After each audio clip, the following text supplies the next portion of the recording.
আল্লাহুম্মা আমিন। এ ঘরের মেয়ে লোকেরা হাত উঠাও,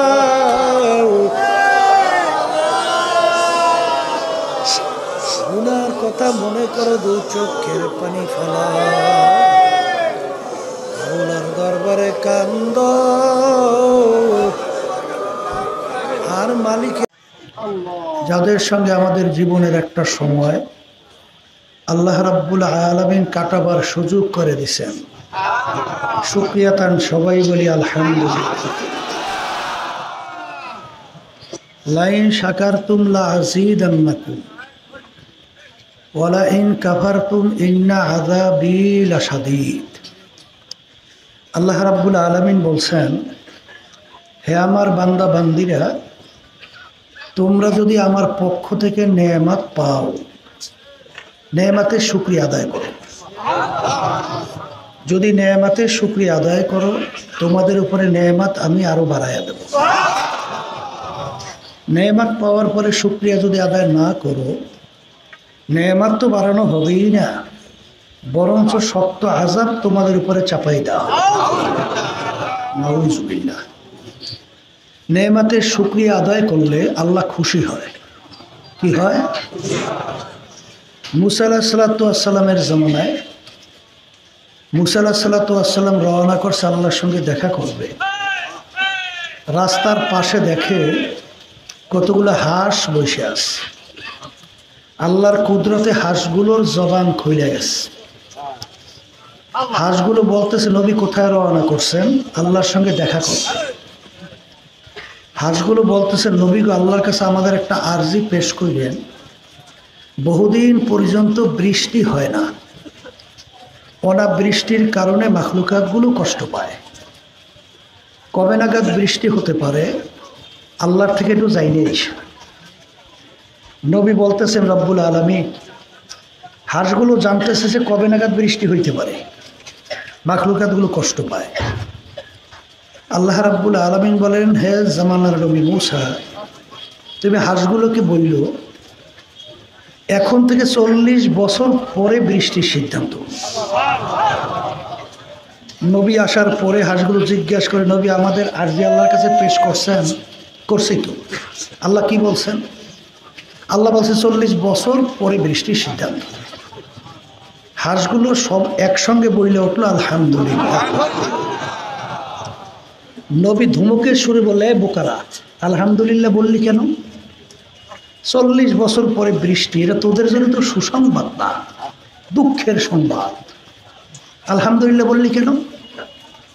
হাঁসগুলো বলতেছে, নবী গো, ইন্নাল্লাহা আলা কুল্লি শাইইন কাদির। সমস্ত ক্ষমতার মালিককে আল্লাহ।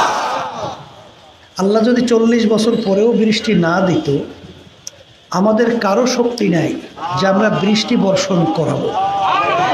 তা যেহেতু 40 বছর পরে হইলেও আল্লাহ বৃষ্টি দিবেন, এর জন্য শুকরিয়া আদায় করছি। কথার কথা, নবীর সঙ্গে হাঁসগুলোর কথা এখনো শেষ হয় নাই, ঝুপঝুপ করে বৃষ্টি শুরু হয়ে গেছে। নবী আশ্চর্য হয়ে বলতেছে, রব্বুল আলামিন, আপনি বললেন 40 বছর পরে বৃষ্টি, কথার কথা 40 মিনিটও তো যায় না, বৃষ্টি শুরু হলো মানি। আল্লাহ রাব্বুল আলামিন বলে, হে জামানার নবী মুসা, 40 বছর পরেই বৃষ্টি, কিন্তু আমার মাখলুক হাঁসগুলো যখন আমার শুকরিয়া আদায় করছে, আমি খুশি হয়ে গেছি। আর খুশি হয়ে আমার সিদ্ধান্ত পরিবর্তন করিয়া এখন নাগাদ বৃষ্টি নাযিল করছি। তাই শুকরিয়া আদায় করলে আল্লাহ কি হয়? আমার আব্বাজান দাদাজান চরমনের জমিনে ঘুমায় আস। আমার আব্বাজান বলতেন, দিনই মাহফিলে প্রথম থেকে শেষ পর্যন্ত থেকে বাড়ি বিদায় হয়ে চলে গেলে আমল নামার মধ্যে কমপক্ষে হলেও 50 লক্ষ নেকি এরকম জমা হতেই পারে না। নিয়াত যাদের সহি, আল্লাহকে রাজি খুশির উদ্দেশ্যে যারা আসছেন, রব্বুল আলামিন লক্ষ লক্ষ নেকি তাদের আমল নামায় দান করবে। আচ্ছা, অনেকে সুযোগ থাকা সত্ত্বেও মাহফিলে আসছে? আসে নাই। আবার অনেক কষ্ট স্বীকার করে আমার অনেক ভাইরা চলে আসছে না? জোরে বলে কথা ঠিক না বেঠিক? শোনেন, একটা নেকির মূল্য কত? এই যারা মুসলমান তাদের কাছে আমাদের কথা,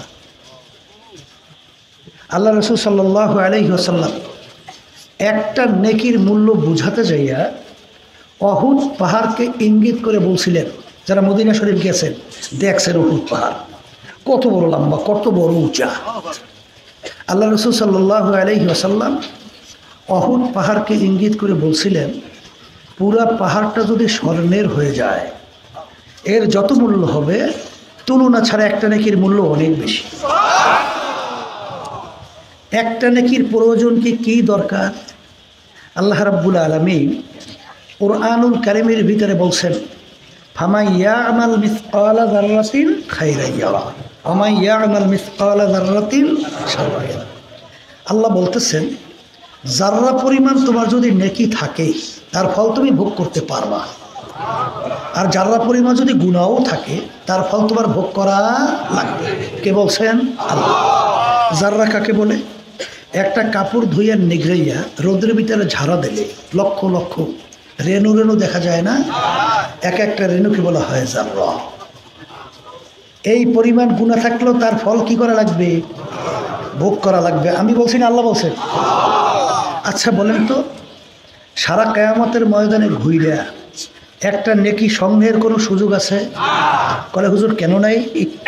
আল্লাহ রাব্বুল আলামিন কুরআনুল কারীমের ভিতরে বলছেন, ইয়াউমা ইয়াফিরুল মারউ মিন আখিহি ওয়া উম্মিহি ওয়া আবিহি ওয়া সাহিবাতিহি ওয়া বানিহি লিকুল্লি ইমরিইম মিনহুম ইয়াউমা ইযিন শা'নুন ইউগনি। আল্লাহ রাব্বুল আলামিন বলছেন, কিয়ামতের ময়দানটা এত কঠিন হবে, মা সন্তানের পরিচয় না দিয়া সন্তান থেকে মা ভাইগে যাবে। কে বলছেন? বলেন বলেন। আচ্ছা, মা যদি সন্তানের পরিচয় না দিয়া সন্তান থেকে ভাইগা যায়, তাহলে এমন কে আপন আছে? মায়ের সে আপন সন্তানের জন্য কে আছে? আছে আছে। তাহলে অন্য কেউ আপনাকে নেকি দিবে চিন্তাও করা যায়? তাহলে সারা কিয়ামতের ময়দানে ঘুইরা একটা নেকি সংগ্রহের সুযোগ নাই। কিন্তু আজকাল যারা মাহফিলে আসছেন, নিয়াত যাদের সহি, আল্লাহ কবুল করলে লক্ষ লক্ষ নাকি আমলনামায় দান করবে। এক শ্রেণী কিন্তু আছে বস্তুবাদী, দুনিয়ামুখী শিক্ষায় শিক্ষিত হইয়া একটু ইংরেজি বাংলা পড়িয়া দরাকে সরা জ্ঞান মনে করে না, এখন মনে করে তারাই নাকি জ্ঞানী। কথা ঠিক না? এই আল্লাহর বান্দারা, মানুষ এবং পশুর ভিতরে পার্থক্যটা কি চিন্তা করছেন একদিনও? এই পশুর খাওয়া বাসা দরকার আছে না? মানুষের কথা বলেন, মানুষের আরামায়েশের দরকার আছে, পশুর নাই? মানুষের রোগ ব্যাধি হয়, পশুর হয় না? এই মানুষের বিবি বাচ্চা আছে, পশুর নাই? তাহলে মানুষের যা যা দরকার পশুর হুবহু তাই দরকার। তাই মানুষ পশুর ভিতরে পার্থক্যটা কি? বরঞ্চ আমরা যদি আলোচনা করি, আল্লাহ রাব্বুল আলামিন সৃষ্টির দিক থেকে মানুষকে দুর্বল করে সৃষ্টি করছেন, আর পশুকে আল্লাহ সবল করে সৃষ্টি করছে। কলে হুজুর তা কেমন? আমরা একটা মানুষ 100 বছর বয়স পায়, এরকম সংখ্যা কম না? আসতে করে কম না বেশি? আর একটা গুইল সাপ, ওর নাকি হায়াত প্রায় 750 বছর। একটা সাপের নাকি হায়াত প্রায় 250 বছর। একটা কচ্ছপ শ্রেণী না কাচ্ছি, ওর নাকি হায়াত প্রায় 350 বছর। তাহলে হায়াতের দিক থেকে মানুষ বলেন দুর্বল, পশু সবল। আমরা মানুষ একটা জায়গা পর্যন্ত দেখি, এরপরে আর দেখি? কথা বলেন। আর একটা শগুনের চোখের পাওয়ার কত? মুরব্বীরা তো শগুন দেখছে, এখন বাংলাদেশ তো শগুন নাই। কারণ শুনছি মুরব্বীদের, এরা কোরআনের হাদিসের কথা না, যেই দেশে ন্যায় বিচার থাকে না ওই দেশে বলে শগুনও থাকে না, শগুন সব বাঘছে। কথা ঠিক না? আচ্ছা, এই শগুন ওই চোখের পাওয়ারের বাহিরে, ওইটা আসতে মাথায় এরকম নাড়া দেয়। ওই ক্যালকাটা ভারত আসাম, ওই টেকটাপ তেতুলিয়া এক নজরে দেখে। কথা ঠিক বলছি না ভুল বলছি? ওর চোখের পাওয়ার অনেক বেশি না? এই শুনছি রাডার ব্যবহার করে না, রাডার যেখানে ফেল করে রাজহাঁসের চক্ষু নাকি রাডারের বাহিরে কাজ করে। ওর চোখের পাওয়ার কত? তাহলে চোখের পাওয়ারের দিক থেকে মানুষ দুর্বল, পশু আবার কন সবল। আচ্ছা, আমরা মানুষ আলোতে চোখে দেখি, অন্ধকারে দেখি? এক শ্রেণী পশু পাখি আছে না, ওরা আলোতেও যেরকম দেখে অন্ধকারেও দেখে, আছে না? এই ভালো করে বোঝেন, আমরা মানুষ এক বৈঠকে 5 কেজি গোশত খাওয়ার মতো লোক এখানে কে আছেন? হ্যাঁ, খাইতে পারবেন? 5 কেজি গোশত যদি কেউ একাত্রে খাইতে চায়, হাইটে যাওয়ার কায়দা থাকবে না, ও কান্দের মধ্যে ফালাইয়া তারপর নেওয়া লাগবে। যেটা বলে কথা ঠিক নেবেন। আর একটা বাঘ, ওর নাকি দৈনিক প্রায় 17.5 কেজি গোশত লাগে খাবার। একটা গরুর খোরাকি কত, একটা হাতির খোরাকি কত? তাহলে কি বুঝলেন? খাওয়ার দিক থেকে মানুষ দুর্বল, পশু। এরপরে দেখবেন, আমরা মানুষের বাচ্চা হওয়ার পরে কোন জায়গায় মায়ের দুধ কীভাবে তালাশ করে খাইতে হয়, এটা তালাশ করে কোনো বাচ্চা বের করতে পারে? কিন্তু একটা গরুর বাচ্চা হয়েছে, 1 ঘন্টা যাইতে না যাইতেই ও লাফাইয়ে দাঁড়াইয়া কোন জায়গায় মায়ের দুধ তালাশ করে বের করছে। বের করে মাথা দিয়ে ঠুস দিয়া যদি শক্ত হয়ে যায় দুধ ওলানের মধ্যে, এরপর বের করে খায়। তাহলে জন্মগত দিক থেকে পশু সবল, মানুষ আর একটু আস্তে কর। কিন্তু আল্লাহ রাব্বুল আলামিন তো ঘোষণা করছেন, ওয়ালাকাদ কাররামনা বানি আদম, আমি মানুষকে সৃষ্টি করছি সমস্ত সৃষ্টির সেরা, সম্মানিত। এই চিন্তা করবে কিনা, আপনার বাড়ির পাশে গোয়াল ঘরে গরু নেয় না মানুষ? শোনেন, এই পরশু দিন না কবে মাহফিল করে এসে পাবনায়, ওই যে মেন্টাল হসপিটাল আছে না, হেমায়তপুর, শোনেন নাই? ওই সরকারি মাঠেই মাহফিল করছি, কথা বলছেন তো। ওখানে দায়িত্বশীলরাও দেখা করলো।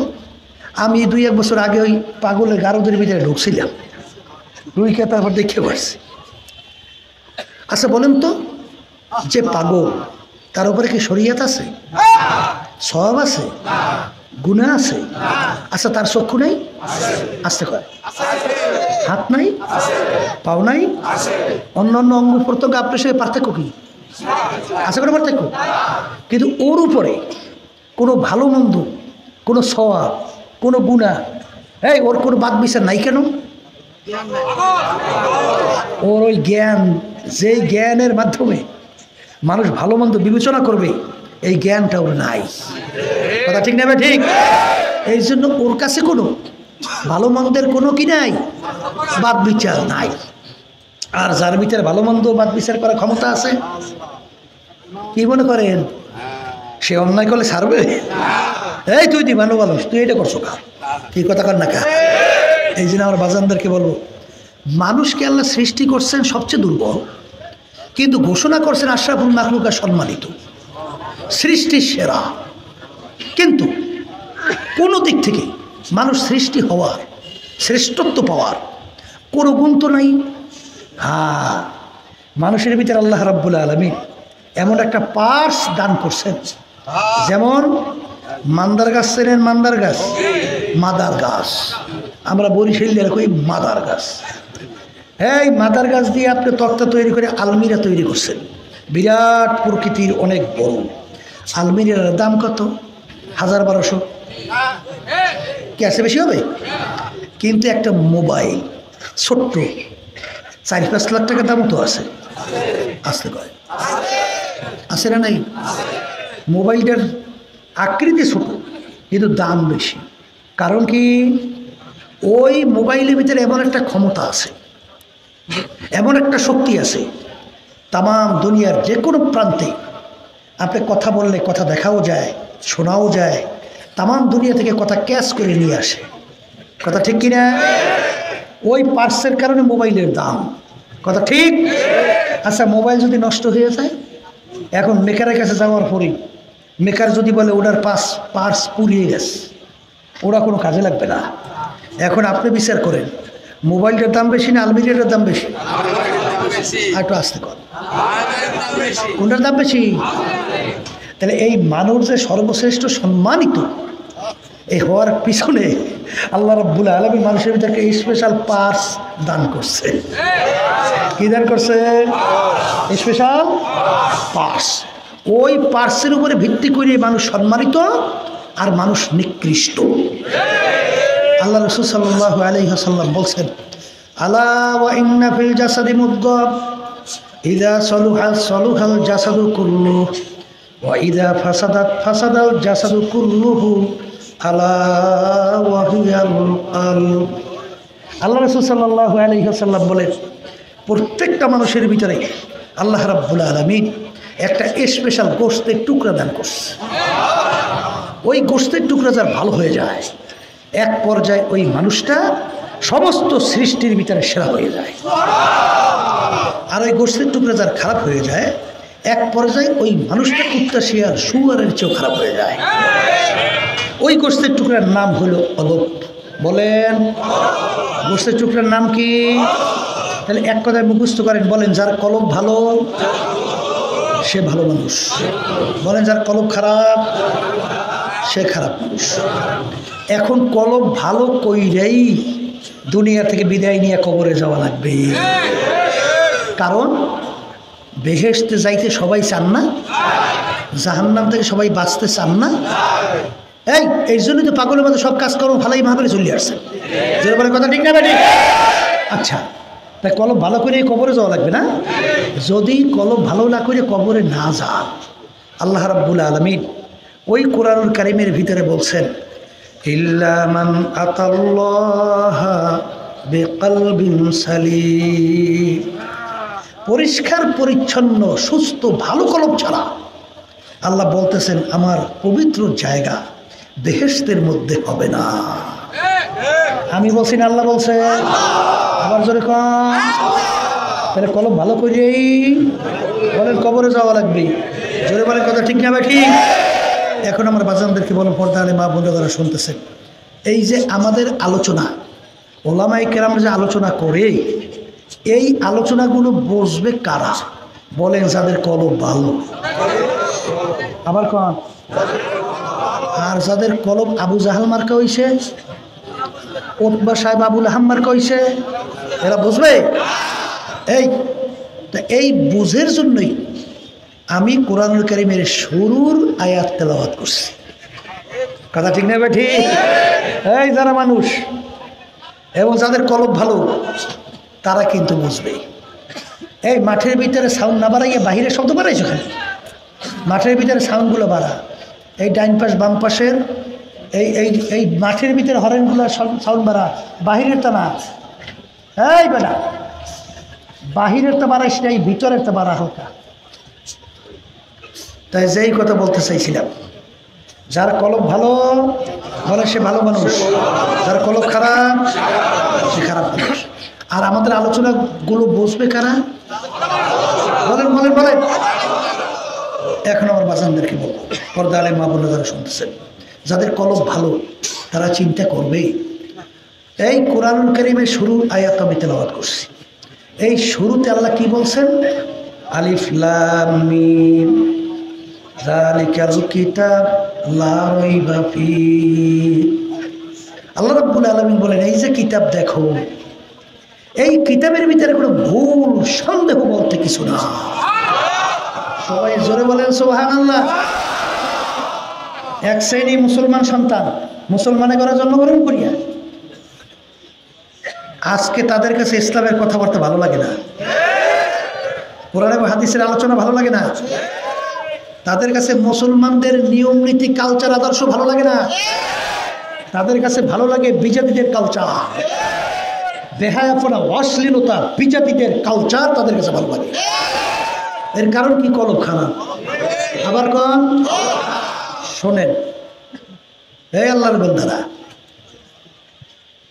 এই কোরআনুল কারীম নাযিল হয়েছে কি একদিন দুই দিন না, প্রায় 1500 বছর। 100-200 বছর, প্রায় 1500 বছর হয়ে গেছে। যার শুরুতে লেখা আছে যালিকাল কিতাব লা রাইবা ফীহ, কোনো ভুল নাই, সন্দেহ নাই। আপনার আমি হয়তো অনেকে চিন্তা করছি কি জানি না, তবে বিজাতিরা কিন্তু এই কোরআনুল কারীম নিয়ে রিসার্চ করিয়া ভুল বাড়ি করার জন্য চেষ্টা কিন্তু কম করে না। এই কানাডার রাজধানী টরন্টো, সেখানে ইউনিভার্সিটির এক প্রফেসর নাম ক্যারি মিরর, বুঝছেন, গণিত এবং যুক্তিশাস্ত্রের উপরে তিনি পাণ্ডিত্য অর্জন করছে এবং তিনি বাইবেলের উপরে এত পাণ্ডিত্য অর্জন করছে, খ্রিস্টান ধর্মের লোক। তিনি এক পর্যায়ে তাদের ধর্মীয় পাদ্রী হয়েছে, মানে আমরা কই না আলেম, আর তাদের ধর্মীয় পাদ্রী, কথা বলছেন।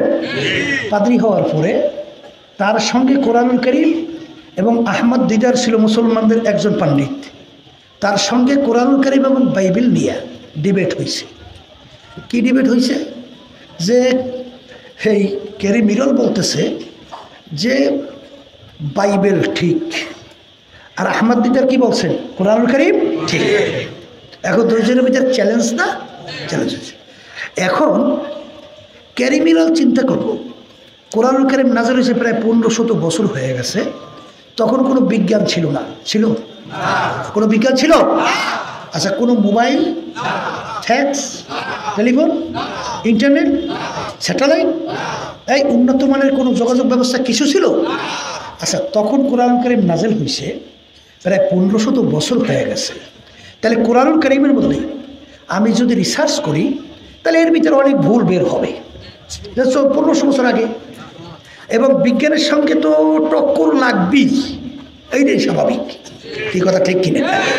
তিনি যখন কোরআনুল কারীম নিয়ে রিসার্চ করা শুরু করছে, তিনি প্রথমেই দেখে কোরআনুল কারীম মেইলেই আলিফ লাম মিম যালিকাল কিতাব লা রাইবা ফীহ,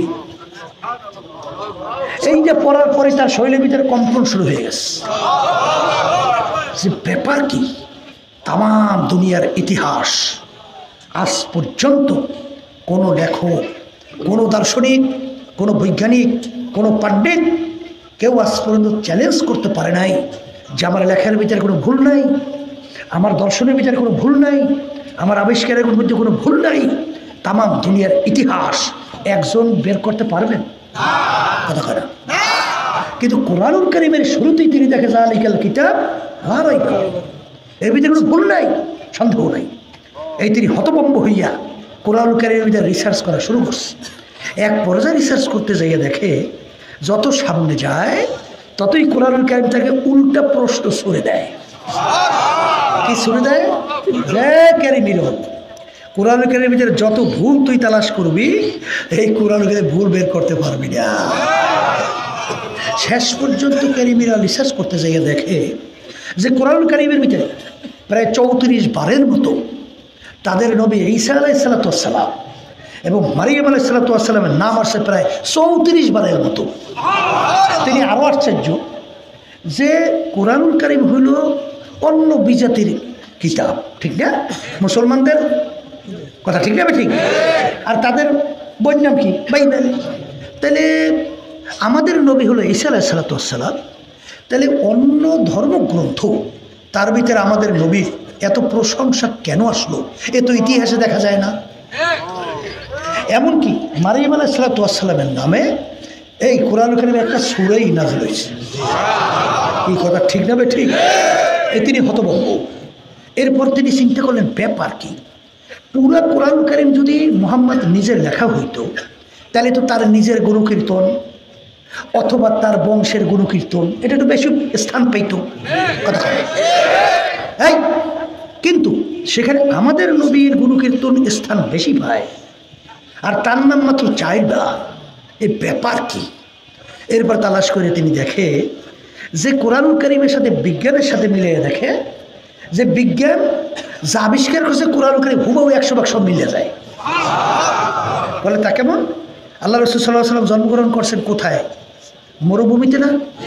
সেখানে পাথর বালি এছাড়া কিছু আছে? আশেপাশে কোনো পানি আছে? নদী আছে? খাল আছে? বিল আছে? কিন্তু কোরআনুল কারীমের ভিতরে সমুদ্র সম্পর্কে আলোচনা আসছে না? আল্লাহ রাসূল সাল্লাল্লাহু আলাইহি ওয়াসাল্লাম কি সমুদ্র জীবনে কোনোদিন দেখছে? দেখেও তো নাই। তাহলে সেখানে কোরআনুল কারীমের ভিতরে সমুদ্র সম্পর্কে আলোচনা আসছে। কোরআনুল কারীমের ভিতরে কি বলেন? মারাজাল বাহরাইনি ইয়ালতাকিয়ান বাইনাহুমা বারজাখুল লা ইয়াবগিয়ান ফাবিআইয়ি আলাই রাব্বিকুমা তুকাযযিবান। এই ক্যারিবিরল দেখে যে বৈজ্ঞানিকরা যখন সমুদ্র নিয়ে রিসার্চ করে দেখে কোরআন কারীমের ভিতরে সমুদ্র সম্পর্কে যা বলছে হুবাহু 100 ভাগ সব মিলে গেছে। কোরআন কারীমের ভিতরে সূর্য সম্পর্কে আলোচনা আসছে না? আসতে কর বৈজ্ঞানিকরা আবিষ্কার করার পরে দেখে কোরআন কারীমের ভিতরে যা বলছে কোরআন কারীম সূর্যের সঙ্গে পুরো মিলে গেছে। সূর্যের ভিতরে কোরআন কারীম কি বলছে? ওয়াশ-শামসু তাজরি লিমুস্তাকাররিন লাহা, সূর্য তার আপন কক্ষপথে চলমান। আবিষ্কার করিয়া বৈজ্ঞানিকরা দেখে সূর্য চলে। সূর্য কি চলে। এরপরে কোরআন কারীমের ভিতরে কি বলছেন? আমি যা যা সৃষ্টি করছি সব জোড়ায় জোড়ায়, সব কি জোড়া জোড়ায় সৃষ্টি করছি। এখন অনেকে তো বোঝাও কষ্ট। আমরা ধান লাগাই ক্ষেতের মধ্যে, ধানের মধ্যে আমরা জোড়া নাকি কথা হয় না। এই আমি একদিন রাস্তায় যাইতে আছি বুঝছে, দেখি এক ক্ষেতের মধ্যে আমরা বলি ক্ষেত, আমরা কি করি ক্ষেত দেখুন না, মেলছে তো ভালো আলহামদুলিল্লাহ। এই কিন্তু আমরা নাড়াকুটা করি, আমরা কোন পোয়াল না। আচ্ছা ঠিক আছে, তা যাই হোক, এখন দেখে কিছু ধানগুলো বড় বড় উঁচা আমি দেখতেছি, আর কিছু ধান দেখি নিচু। আমি জিজ্ঞেস করি ভাই ব্যাপার কি? কিছু ধান দেখি উঁচা, কিছু ধান দেখি নিচু। বলে হুজুর বোঝেন নাই, ওই যে বড় বড় ধান ওগুলো হলো পুরুষ ধান, আর হুজুর ছোট ধানগুলো মহিলা ধান। আসেননি কি সব মেলে কি মেলে না? এরপরে আমি পান খাই, পান বুঝলেন। একজনে বলে হুজুর কোন পানটা মজা লাগে হ্যাঁ জানেন? আমি বলে তা তো জানি না। বলে ওই পানের ভিতরে শির শির আছে না, দেন নাই? বলে হুজুর শির আসছে যেইটা গোড়ায় মিললে যাবে দুইটা একাত্রে, ওই পানটা মজা লাগে। ওই আর একটার চেয়ে ওইটা একটু মজা বেশি লাগে, আর যেইটার শির পুরোপুরি মেলে না ওইটা মজা একটু কম লাগে।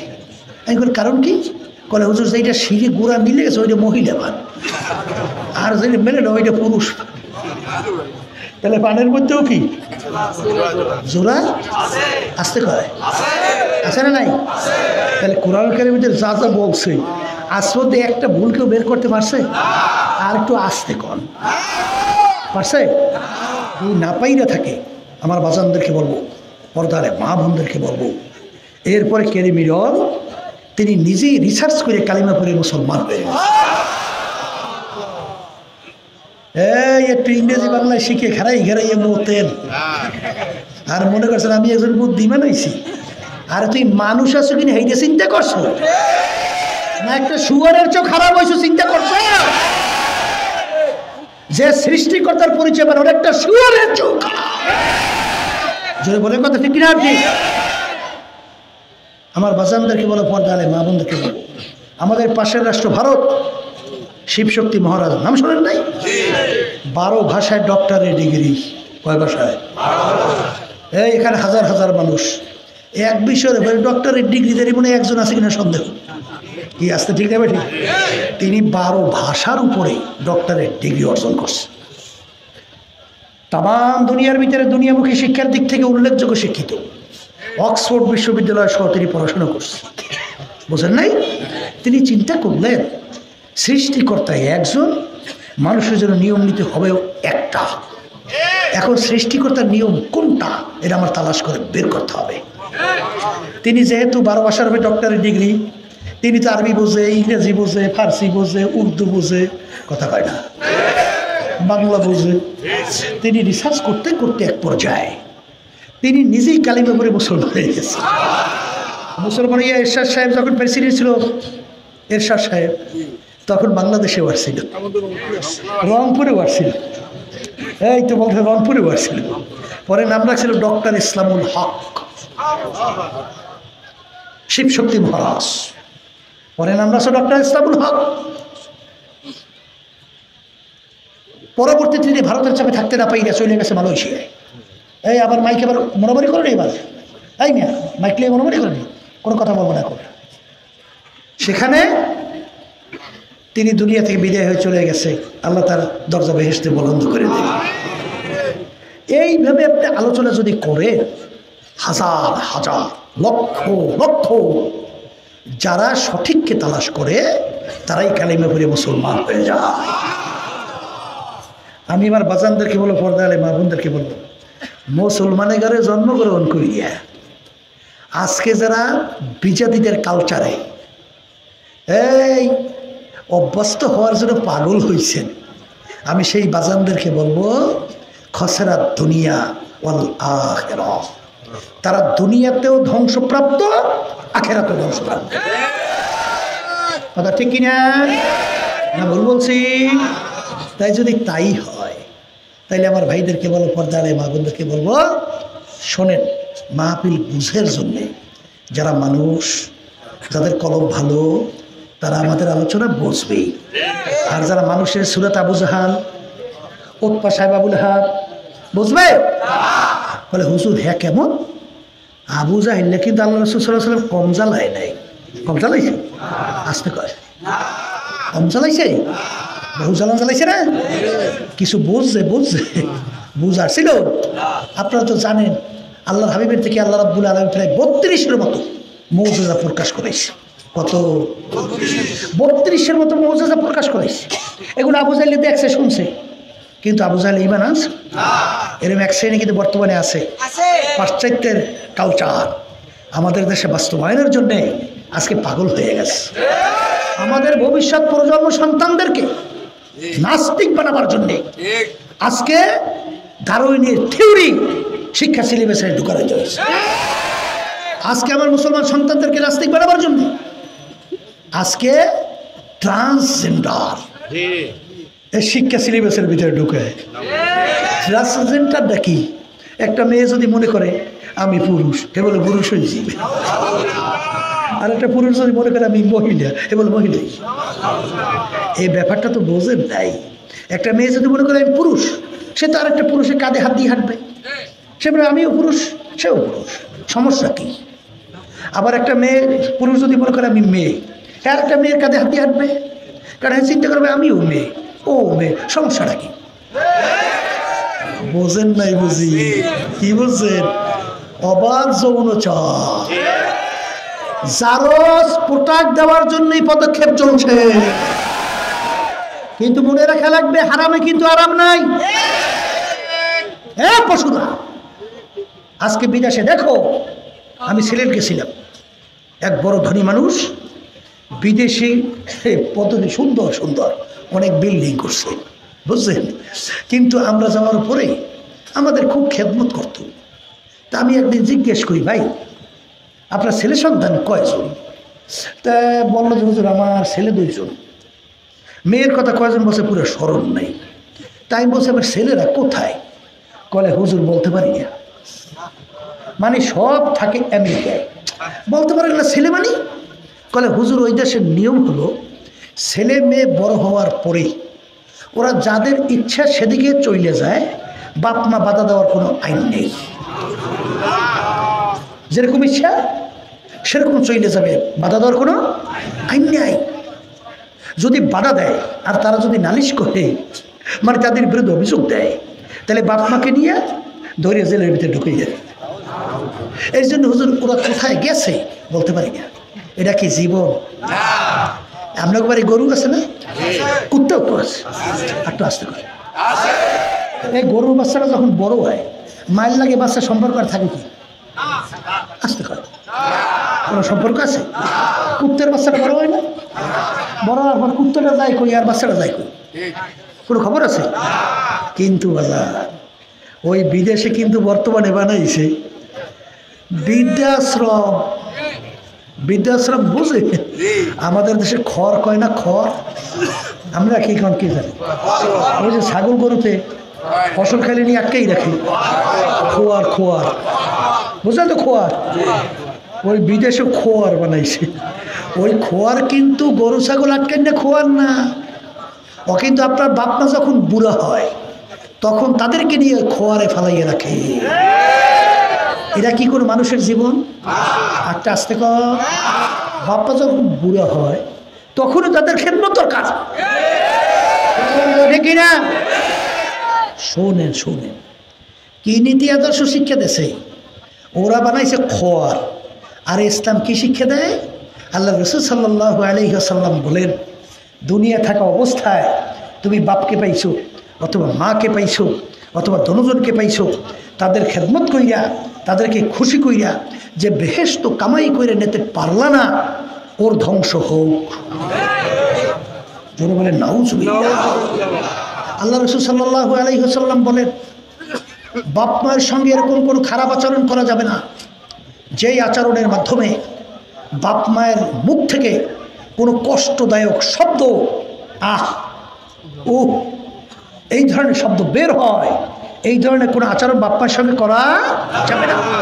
সাহাবায়ে কেরাম বলতেছেন, হে আল্লাহ রাসূল সাল্লাল্লাহু আলাইহি ওয়াসাল্লাম, বাপ মা যদি আমাদের উপরে জুলুম করে, জুলুম বোঝেন তো, অন্যায় যদি অন্যায় করে, তাহলে তাদের সাথে একটু খারাপ ব্যবহার করা যাবে না? আল্লাহ রাসূল সাল্লাল্লাহু আলাইহি ওয়াসাল্লাম বলেন, ওয়াইন জলামাকা, বাপ মা যদি তোমাদের উপর জুলুমও করে, অন্যায় করে, তারপর তাদের সঙ্গে এরকম কোনো আচরণ করা যাবে না যেই আচরণের মাধ্যমে তাদের কষ্টদায়ক কোনো শব্দ বের হয়। এই যে শিক্ষা দিচ্ছে ইসলাম। আর ওরা কি শিক্ষা দেয়? বাপ মা বুড়ো হইলে ঘরে ফেলাইয়া রাখে। আস্তে কর। বাংলাদেশের নমুনা দেখেন নাই? করোনা ভাইরাসের কথা মনে আছে তো? আছে না? এই বাপ ফেলাইয়া সন্তান ভাগে নাই? আস্তে কয়। স্বামী ফেলাইয়া স্ত্রী ভাগে নাই? স্ত্রী ফেলাইয়া স্বামী ভাগে নাই? বন্ধু বান্ধব কাছেও গেছে? হ্যাঁ, তখন দিনদার আল্লাহ ওয়ালারা, বিশেষ করে আমাদের ইসলামী আন্দোলন, মুজাহিদ কমিটি, ছাত্র আন্দোলন, যুব আন্দোলন সহ, আলহামদুলিল্লাহ তারা চিন্তা করছে আশরাফুল মাখলুকাত মানুষ, ওরা মইরা থাকবে, পয়সা যাবে, ওদের গোসল হবে না, জানাজা নামাজ হবে না, দোয়া হবে না, দাফন হবে না, এটা তো হতে পারে না। তারপর তারা জানের ঝুঁকি নিয়া তাদেরকে গোসল করাইয়া, কাপড় পরাইয়া, জানাজা নামাজ পড়াইয়া, কবরে রাইখা দোয়া করে আসছে। আপনারা দেখছেন তো না? দেখেন নাই? বরিশালের এক ঘটনা, বুঝছেন? আমাদের এক দায়িত্বশীল আমাকে বলতেছে, হুজুর এই বাপের ছেলে মোবাইল করছে, হুজুর আমার বাপ তো করোনা ভাইরাসে মারা গেছে, আপনারা এসে একটু দাফন কাপড়ের ব্যবস্থা করেন। তা আমাদের লোকজন সৈনিয়া ঠিকানা অনুযায়ী গেছে, যাইয়া দেখে ওখানে কেউ নাই, কোনো লোক না। এখন লোকটা যে কোন জায়গায়, দেখে একটা রুম আছে, রুমের ভিতরে তালা মারা।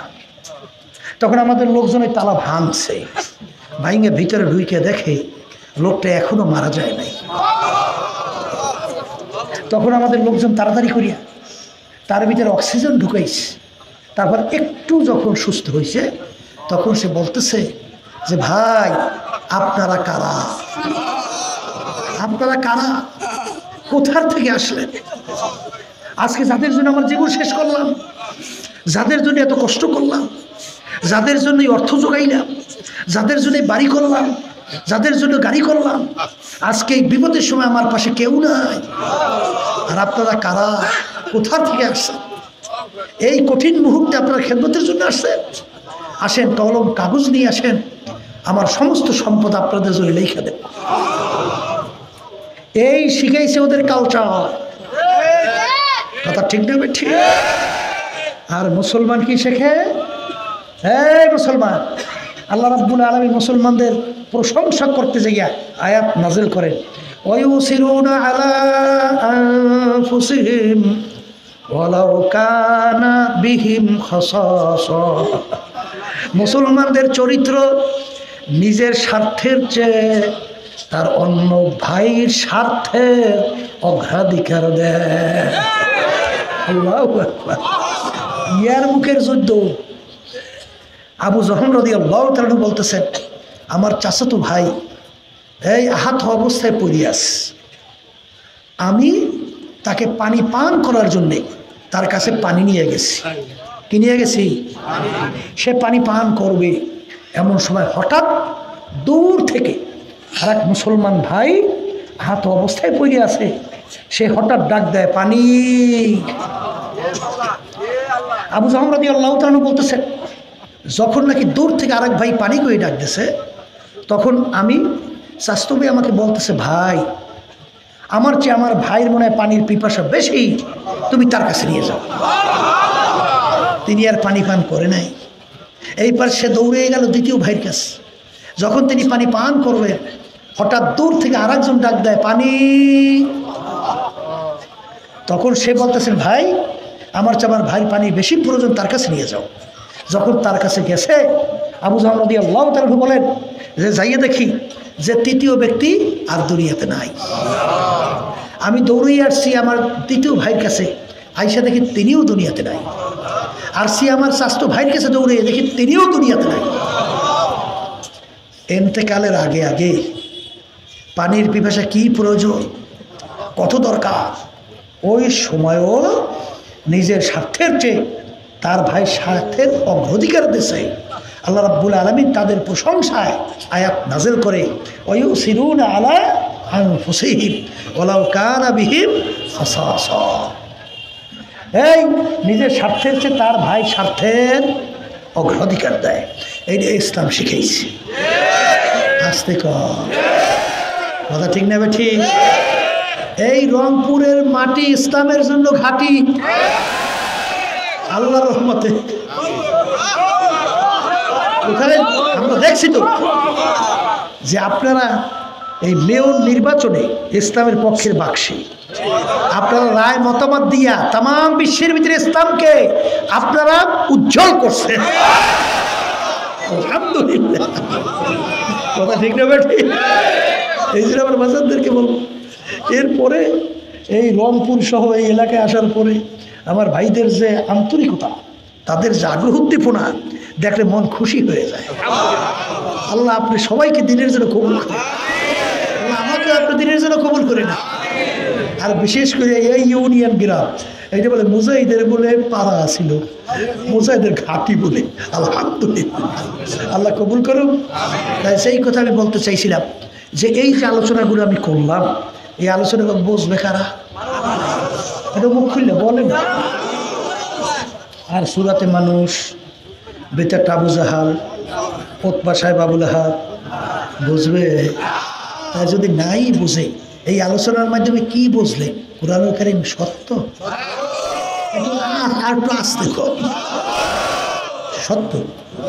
তাই কুরআনুল কারীম যদি সত্য হয়, এখন আমার বাজানদেরকে বলবো, পর্দালে মা বোনদেরকে বলবো, এই দুনিয়ার জিন্দিগি এইটাই শেষ না আর একটা জিন্দিগি আছে?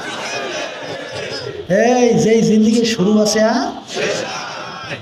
এই আল্লাহর বান্দারা, আল্লাহ রাসূল সাল্লাল্লাহু আলাইহি ওয়াসাল্লাম দুনিয়ার জিন্দিগি বোঝাতে যাইয়া আলী রাদিয়াল্লাহু তাআলা আনহুকে বলছিলেন, আলী তুমি মৌতকে কত দূরে মনে করো?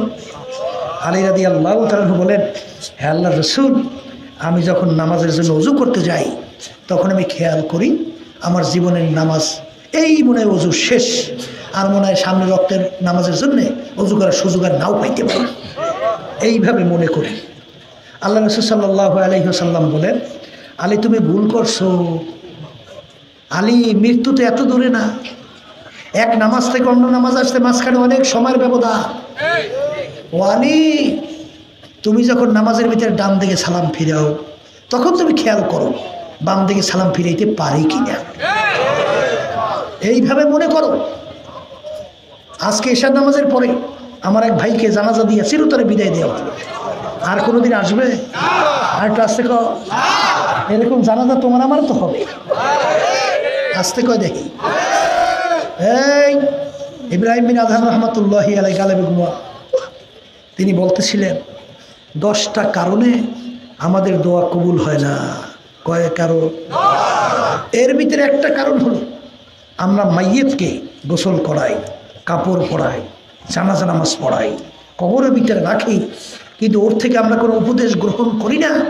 যেরকম একটা দিন তো আসবে যেদিন আমার গায়ে সাদা কাপড় লাগিয়ে যাবে, আমাকেও জানাজা নামাজ পড়াবে, আমাকেও মাটির ভিতরে গর্তে রেখে কবর দেবে। এইটা তোমাদের আমার উপদেশ গ্রহণ করার না কারণে আমরা দোয়া করি ঠিক, কিন্তু কবুল হয় না। কথা ঠিক না ঠিক? এই হলো দুনিয়ার জিন্দিগি। আর আখিরাতের জিন্দিগি, আল্লাহ রাসূল সাল্লাল্লাহু আলাইহি ওয়াসাল্লাম বলেন, তাম দুনিয়া যদি একটা গোডাউন বানাও, কি বানাও? পশ্চিম থেকে পূর্ব, উত্তর থেকে দক্ষিণ, জমিন থেকে আসমান। জমিন আসমানের দূরত্বের কোনো শেষ আছে? একটু আস্তে কর, আছে? এই জমিন থেকে আমরা যে সূর্যটা দেখতেছি, বৈজ্ঞানিকরা আবিষ্কার করার পরে বলছেন এই সূর্যটা নাকি দুনিয়ার থেকে 9,30,00,000 মাইল দূরে আছে। এখন এই জমিন আসমানের মাঝখানে ফারাক কত, এর কোনো শেষ আছে? আল্লাহ রাসূল সাল্লাল্লাহু আলাইহি ওয়াসাল্লাম বলে এই তামাম দুনিয়া যদি জমিন থেকে আসমান, পূর্ব থেকে পশ্চিম, উত্তর থেকে দক্ষিণ গোডাউন বানাও। কি বানাও? এই গোডাউন বানাইয়ে যদি পুরা গোডাউনের মধ্যে সরিষা দিয়া ভইরে রাখো। কি দিয়া?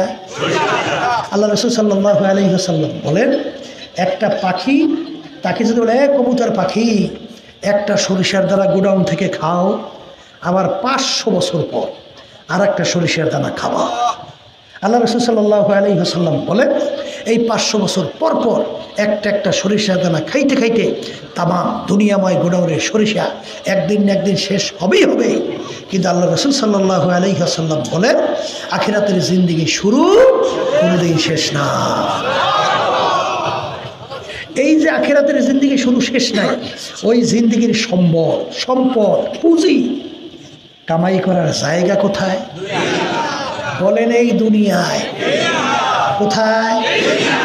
এই দুনিয়ায় থাকা অবস্থায় ওই আখিরাতের সম্বল কামাই করিয়া যাওয়া লাগবে কি লাগবে না? এই জন্য আমার বাজানদেরকে বলবো, পর্দারে মাহমুদদেরকে বলবো, এই সম্বল কামাই করার জন্য যে মাহফিল, কথা ঠিক না?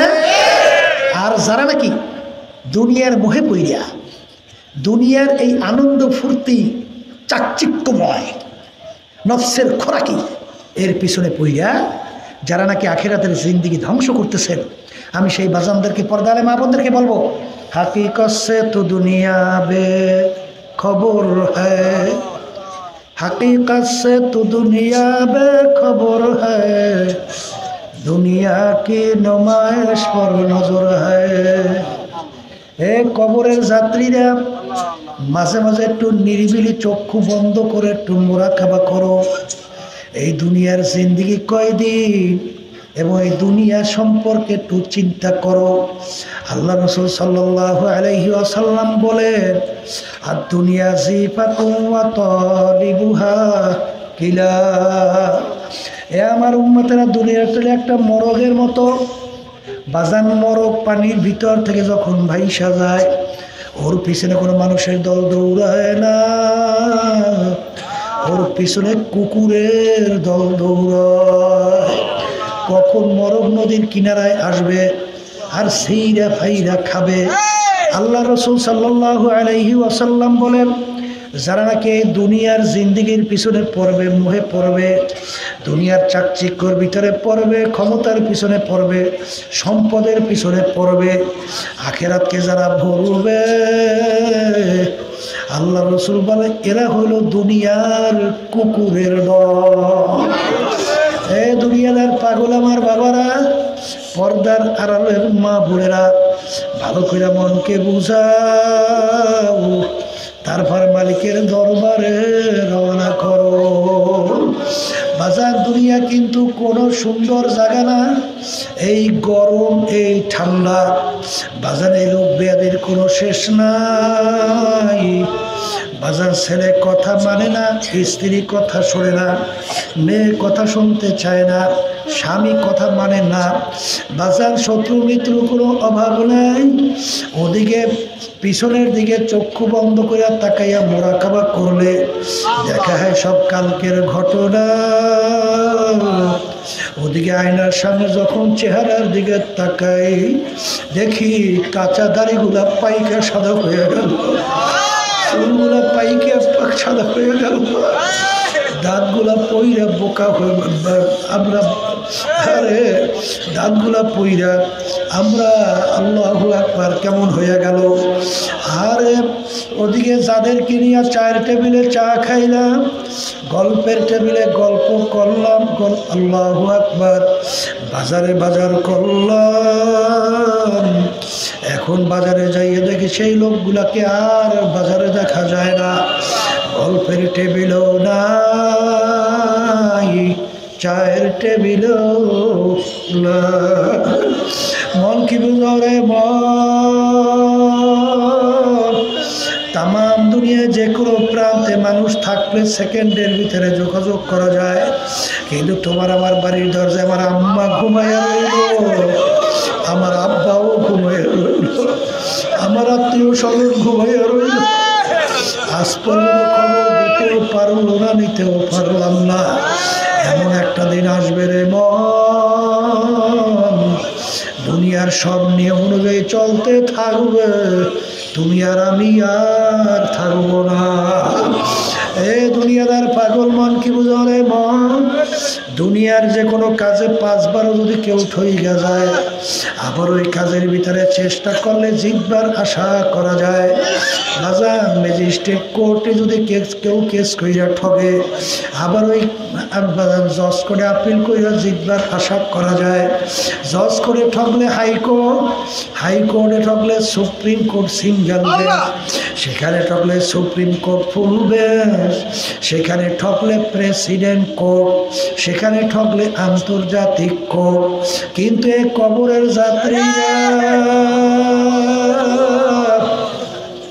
তোমার আমার সামনে আখিরাতের 5টা মামলা দাঁড় হইয়া আছে, মৌতের মামলা, কবরের মামলা, কিয়ামতের ময়দানের মামলা, মিজান পুলসিরাতের মামলা। এ কবরের যাত্রীরা একবার যদি কবরে যাইয়া কেউ ঠইগা বসে,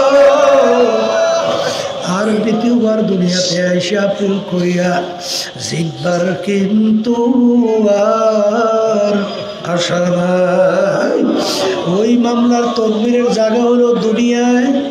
এই জন্য আমার বাজানদেরকে বলবো, পর্দারে মা বোনদেরকে বলবো, বাজানরে কোরআনুল কারীম কিন্তু সত্য, আর কোরআনুল কারীম যদি সত্য হয়, বাজান 5 ওয়াক্ত নামাজ আমাদের জন্য মালিক ফরজ করছেন। আরে 1 ওয়াক্ত নামাজ পড়বে বলতে বলতে অন্য ওয়াক্ত আইসা গেছে। কেউ যদি ইচ্ছা কইরা 1 ওয়াক্তের নামাজ নিয়া অন্য ওয়াক্তে কাজা কইরা পড়ে, এই কাজটা যদি কেউ ইচ্ছা কইরা করে কোরআন এবং হাদিস অনুযায়ী, এই অপরাধের জন্যে বাজান কোরআন এবং হাদিস অনুযায়ী জাহান্নামের আগুনের মধ্যে জ্বলতে হবে 2,88,00,000 বছর। আল্লাহ আপনি আমাদের সবাইকে মাফ করে বাজান। কেউ যদি একটা ইচ্ছা কইরা রোজা ছাইরা দেয়, একটা রোজার জন্য কমপক্ষে জাহান্নামের আগুনের ভিতরে জ্বলতে হবে 70,000 বছর। বাজার কেউ যদি একবার বেপরদা হয়, যাদের সঙ্গে দেখা দেওয়ার জায়েজ নাই, তাদের সঙ্গে যদি ইচ্ছা করিয়া দেখা দেয়, কমপক্ষে একটা কবিরা গুনাহ, আর একটা কবিরা গুনার জন্যে কমপক্ষে 7,000 বছর ওই জাহান্নামের আগুনের ভিতরে জ্বলতে হবে। এই পর্দার আড়ালের মা বোনেরা, আল্লাহ রাসূল সাল্লাল্লাহু আলাইহি ওয়াসাল্লাম বলছেন যে হারাম মালের দ্বারা রক্ত এবং গোশত তৈরি হবে, তার জায়গা জাহান্নাম ছাড়া হবে না। আমিনু কামা আমানান নাস। আল্লাহ রাব্বুল আলামিন বলে, ঈমান আনু সাহাবায়ে কেরামরা যেভাবে ঈমান আনছিল, বাবা সাহাবায়ে কেরামদের ঈমান দেখলে, তাদের বিশ্বাস যদি আপনারা দেখেন, বাজান জীবন থাকতে, হুঁশ থাকতে, বাজান জীবনে 1 ওয়াক্ত নামাজ ছাড়ে নাই, বাজান একটা রোজা জীবনে ছাড়ে নাই, জীবনে বেপরদা হয় নাই, বাজান জীবনে হারাম মাল ভক্ষণ করে নাই। আর বর্তমানে এক শ্রেণী আমার বাবারা ক্ষমতার দলের সঙ্গে জড়াইয়া টেন্ডারবাজি, চাঁদাবাজি, জুলুম কইরা, মিথ্যাচার কইরা, বিভিন্ন আইল ঠেইলা জমিন নিজের বাড়াইয়া, সম্পদ গুছাইয়া হারামের ভিতরে লিপ্ত হও। ওহে কবরের যাত্রীরা, আল্লাহ রাসূল সাল্লাল্লাহু আলাইহি ওয়াসাল্লাম বলে, যেই হারাম মালের দ্বারা রক্ত এবং গোশত তৈরি হবে তার জায়গা জাহান্নাম ছাড়া হবে না। এই আল্লাহর বান্দারা, আমি বলি নাই, কোনো পীর বলে নাই, কোনো মুফতি মুহাদ্দিস বলে নাই, আল্লাহ রাসূল বলছেন। আমি শুনাইতেছি বাজান, কে মানবেন জানি না, বুঝা শুই না তারপর মাওলার কবরে যাইয়া শুইও। বর্তমানে এক শ্রেণী আমার বাজানরা আছে, আমার মালিক বলেন ইন্নাদ-দীনা ইনদাল্লাহিল ইসলাম, আমার কাছে একমাত্র ইসলামী নীতি আদর্শ ছাড়া অন্য কোনো নীতি আদর্শ আমার কাছে গ্রহণযোগ্য না। আমার কাছে অন্য কোনো নীতি আদর্শ মানব রচিত তন্ত্রমন্ত্র, এই প্রচলিত গণতন্ত্র, এই ধর্মনিরপেক্ষতাবাদ, কমিউনিজম, আরও যে এরকম মানব রচিত তন্ত্রমন্ত্র, আমার মালিক বলে এটা আমার কাছে গ্রহণযোগ্য না। বাজান, প্রচলিত গণতন্ত্র তার থিওরি বাজান, আব্রাহাম লিঙ্কন, প্রাক্তন প্রেসিডেন্ট আমেরিকার, তিনি বলছিলেন government of the people, by the people, for the people. তিনি এক কথায় বুঝায় সমস্ত ক্ষমতার মালিক জনগণ। সবাই জোরে বলেন নাউজুবিল্লাহ।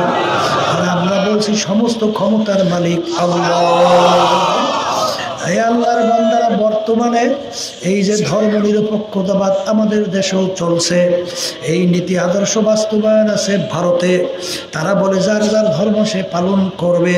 বাজার সম্পূর্ণ একটা অযৌক্তিক একটা ব্যাখ্যা।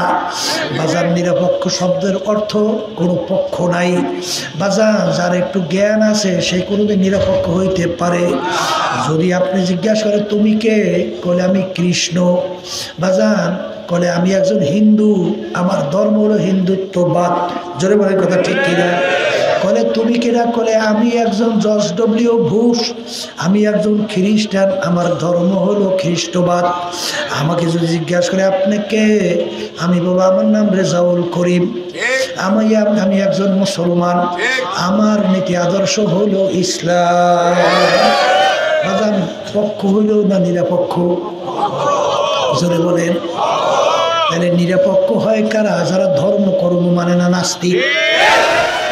কথা ঠিক না? এই কবরের যাত্রীরা ভালো করে শুনে রাখো, আল্লাহ রাব্বুল আলামিন ওই সত্য কালামের ভিতরে বলছেন, ইয়াউমা নাদউ কুল্লা উনাসিন বিইমামিহিম, কিয়ামতের ময়দানে আমার মালিক প্রত্যেকটা মানুষকে তার দলের নেতা নেত্রীর সঙ্গে ডাকবে। ডাইকে আমার মালিক বলবেন, তোর দলের নেতা নেত্রী যেদিকে যায় ওদের পিছনে পিছনে সেই দিকে চলে যা। এক কথায় আমার মালিক বলছে, তোর নেতা নেত্রী যেখানে জায়গা তোরও সেইখানে জায়গা। আমি বলছি না, আল্লাহ বলছেন। এই আল্লাহ রাসূল সাল্লাল্লাহু আলাইহি ওয়াসাল্লাম বলেন, মান তাশাব্বাহা বিকওমিন ফাহুয়া মিনহুম। দুনিয়ার ভিতরে তুমি যেই দলভুক্ত হইয়া চলবা, যেই দলের নেতা নেত্রী মানবা, আল্লাহ রাসূল বলেন কিয়ামতের ময়দানে তুমি ওই দলভুক্ত হইয়া উঠবা এবং ওই দলের নেতা নেত্রীর সঙ্গে তোমার হাসর হবে। যার সঙ্গে যার মুহাব্বত, তার সঙ্গে তার কিয়ামত। আমি বলছি না, আল্লাহ রাসূল বলছেন। এই জন্য আমার বাজানদেরকে বলবো, পর্দা আলে মা বোনদেরকে বলবো, বাজান কার কখন কোন সময় ডাক আসে তোমারও জানা নাই, আমারও জানা নাই। কিন্তু আমার বাজানদেরকে বলবো, একটু দুনিয়ায় পরীক্ষা দিয়া তারপর কবরে পা বাড়াইও। এ দুনিয়ার পাগল, আজকে দুনিয়ার সাধারণ আগুনের ভিতরে একটু আঙুল ঢুকাইয়া দেখো, কয় মিনিট কয় সেকেন্ড ওই আগুনে আঙ্গুল রাখতে পারবা। দেখবে 1 মিনিট আঙ্গুল রাখার শক্তি দুনিয়ার কোনো মানুষের নাই। এ মুসলমান, বিশ্বাস করা লাগবে। আল্লাহ রাসূল সাল্লাল্লাহু আলাইহি ওয়াসাল্লাম বলেন, দুনিয়ার আগুনের চেয়ে 70 গুণ তেজের আগুন জাহান্নামের আগুন। ওই আগুনের ব্যাপারে আমার মালিক নিজে কোরআনুল কারীমের ভিতরে ঘোষণা করছেন, নারুল্লাহিল মুকাদাতুল্লাতী তাত্তালিউ আলাল আফইদা। জাহান্নামের আগুন এমন তেজের হবে, শরীরের যে কোনো জায়গায় লাগার সঙ্গে সঙ্গে ওই আগুন যে কলিজা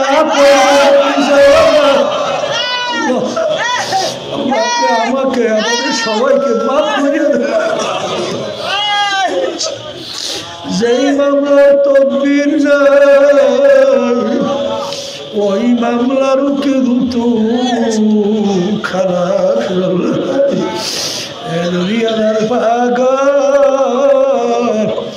ভালো করে মনকে বুঝাইয়া তারপর মাওলার কবরে রওনা করে জাহান্নামীরা এমন ভাবে জ্বলবে। মানে কোরআনুল কারীমের ভিতরে বলে কুল্লামা নাদিজাত জুলুদুহুম বাদদালনাহুম জুলুদান গায়রাহা। জাহান্নামীরা জাহান্নামের আগুনে জ্বলতে জ্বলতে ওদের শরীরের চামড়াটা শরীর থেকে পৃথক হইয়া চামড়াগুলা জমিনের ভিতরে ধারাস করিয়া পইরা যাবে।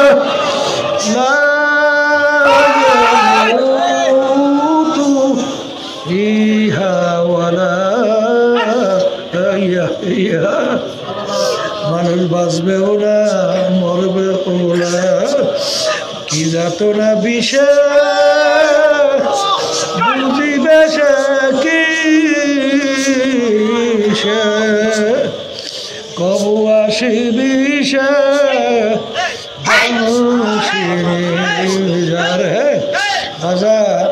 ভালো করে বুঝে মাওলার কবরে যাও।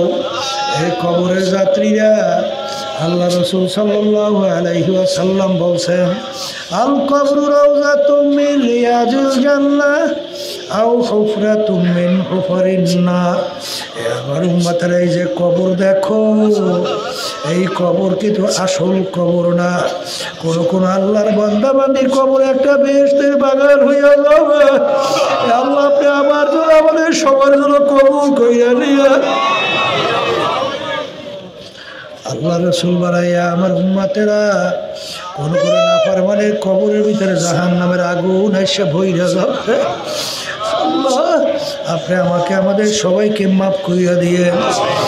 আল্লাহ রাসূল বলে ও আমার উম্মতেরা কোন নাফরমানের কবরের ভিতরে তেসাতুন ওয়া তিসঈনা তিন্নিনান লাউ নুফিকা ফিল আরদি মা আনবাতাত খাদরা। কোন নাফরমানের কবরের ভিতরে একটা না দুইটা না 99টা বিষাক্ত সাপ জমা হয়ে গেল। ওই সাপ কিয়ামত পর্যন্ত নাফরমানকে পেঁচাইয়া পেঁচাইয়া নাফরমানকে ঠোকরাইতে থাকবে। ওই সাপ কেমন বিষধর হবে। আল্লাহ রাসূল বলে দুনিয়ার দিকে মুখ কইরা যদি ফুঁক দিত কোনো গাছপালা তরুলতা মাথা জাগাইতে পারত না। মাহবুবদেরকে বলবো বাজার আমার মালিক বড় দয়ার মালিক, বড় মায়ার মালিক। আমার মালিক যখন মাহফিলে নিয়ে আসছে বাজার খালিস তওবা করো, মাওলার কাছে কান্দাকারি করো। যদি আমার মাওলার কাছে মাপ চাওয়ার মতো চাইতে পারো, আমার মালিক বড় দয়ার মাওলা তোমাকে আমাকে টান দিয়া তার কুদরতি কোলের ভিতরে জায়গা না দিয়া পারবে না। আল্লাহর বান্দারা, পর্দা আলে মা বোনেরা, আজকে সাধারণ গরমের ভিতরে একটু রৌদ্রের তাপ সহ্য করা যায় না।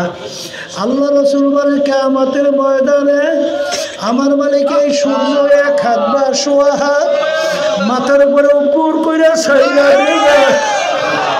আমার মালিক বলে সূর্য ভিতরে যত তাপ আছে ছাড়ো, নাফরমান বুঝুক আমি মাওলা কেমন। বাজান কিয়ামতের ময়দানে ঘর নাই, বাড়ি নাই, পানি নাই, আগুন নাও, কোনো জায়গা নাই। সূর্যের তাপে নাফরমানদের তালুটা ফাইটা মগজগুলা ভাতের মতো লাইয়া পাইয়া পাইয়া পড়তে থাকবে।